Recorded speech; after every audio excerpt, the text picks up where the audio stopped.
আজকে নতুন রেসিপি বানালাম। তো দেখে না তোমরা কিরকম হয়েছে, কালারটা দেখে নেবে। এটা কি বলো, এটা হলো চিলি ফিশ। দেখে নাও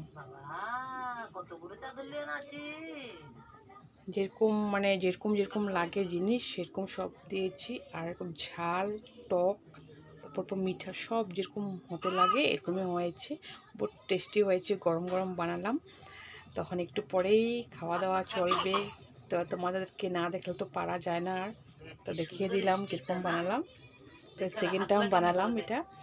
তো গন্ধে একদম ধনেপাতা দিয়ে দিলাম, আরও গন্ধে একদম মানে ভালো লাগছে। তো কর্নফ্লাওয়ার, সয়া সস, আরও ক্যাপসিকাম, যেটা কাশ্মীরি মরিচ, টমেটোর পেস্ট, চিলি পেস্ট, ওগুলা এইসব, আদা রসুন জিরে যেসব লাগে সব দিয়ে দিয়েছি।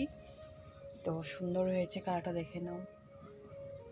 তো আজকের জন্য টাটা, বাই বাই। তোমার সবাই ভালো থাকো, ঠিক আছে।